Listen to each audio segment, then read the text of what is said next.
DJ Ferris. The Chicago, nigga. It's the real one. Hit me. Only one is pulling shit the fuck up.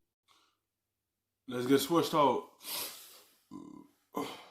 Different quarterback who, if you just sort of line them up in a draft, would go well after Carson Wentz would go, who has just elevated this team. And Nick Foles elevated this team, and now in this 6 quarters or whatever it has been, Jalen Hurts has done the same. What does that mean for Carson Wentz? Yeah, I think first of all, the thing directly is there's something that we don't see going on with Doug Peterson and Carson Wentz.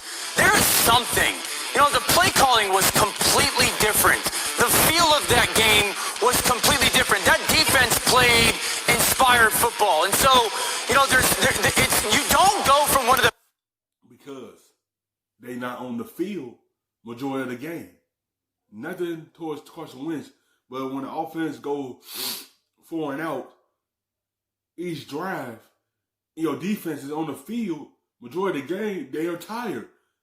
And that's what tend to let them fall behind in games because the offense make mistakes and put the defense back on the field.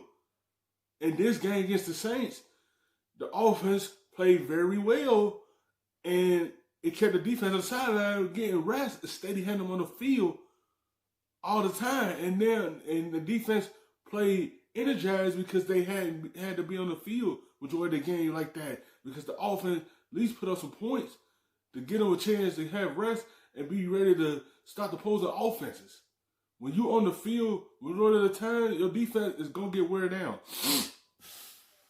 Better quarterbacks in the NFL and one of the top guys in the world to doing what you do, to all of a sudden not being able to do it unless it's up here. Like there's something with his thought process and the disconnect between him and Doug Peterson.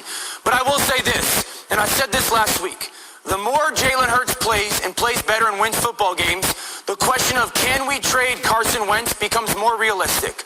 I know the draft picks and the money, I get all that. It's the NFL. Nothing should surprise anybody. And then 2, if people in that organization believe that the draft pick of Jalen Hurts affected Carson Wentz and Jalen Hurts continues to play well, how do you have both of them on your team at the same time next year? I don't see how that's even remotely possible. So yesterday... It's not going to be impossible because Carson Wentz had one bad year. He's still a starting quarterback in this league with any other team. Could anyone trade for Carson Wentz? Y'all getting a good quarterback. Yeah, minus this year, it ain't been subpar good for him. It's probably because he probably look over the shoulder or he probably ain't see eye to eye with Doug Peterson. He probably need a fresh start to get back on track because he is a solid quarterback in this league. He is a starter in this league. You can't have 2 guys on your roster as starters. Because if Jalen Hurts put some of these games together and play well, it's going to be questioned, should we keep Carson Wentz on the roster and back up Jalen Hurts? It's going to be taught trade Carson Wentz somewhere else. Because Jalen Hurts put some more games together, now they're going to see what they have in him next year and see if he's the future of this team going forward. You can have a starting quarterback backing up Jalen Hurts because he is a starter in this league. Carson Wentz still is. Was great for Jalen Hurts. It was incredibly concerning for me when it comes to Carson Wentz. Well, RC, I can hear you agreeing. I'd love to hear your thoughts. It felt a little bit like the beginning of something yesterday. Did it also feel maybe like the end of something?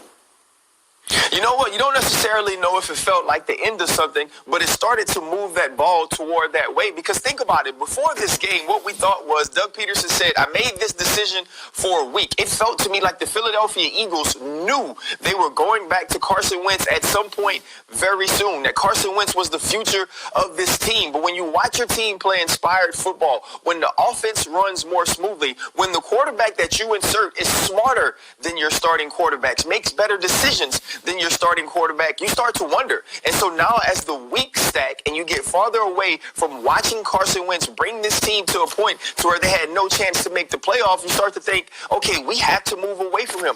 We got a guy. We have a dude who can take the throne and be a better player for this team. And so now as Carson Wentz sits on that bench and as you see him mope and as you wonder, can he be a good teammate? Dan is absolutely right. Can we have these two dudes in the same quarterback room? All right, so I want to talk much more about this as we go, but oh, by the way, the Saints, who a week ago we were all saying, oh, they're the best team in the world, all of a sudden they lose a game that I think they won't feel really good about. What was your number one question coming out of that, Rex Ryan? Where was the quarterback design runs?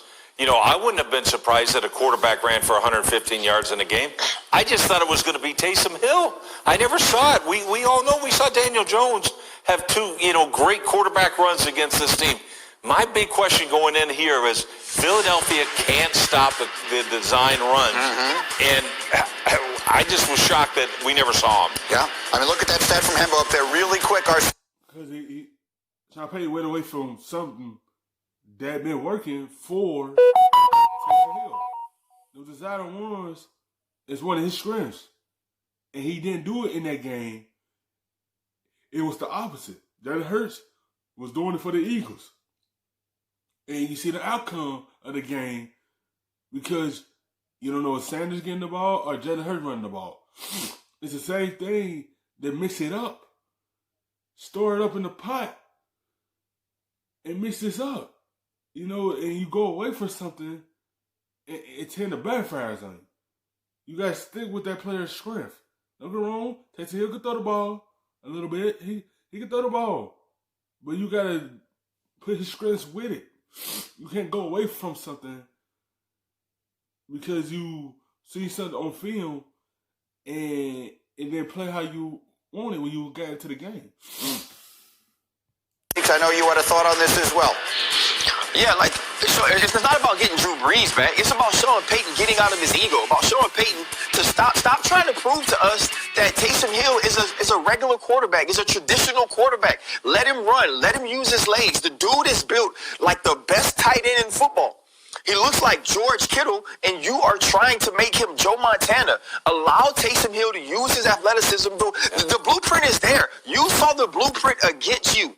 What Jalen Hurts did is what Taysom Hill should do week in and week out. And as long as they don't try to do that, they are hurting this team. And Taysom Hill isn't a guy that can win you big-time football games. Thank you for watching ESPN on YouTube.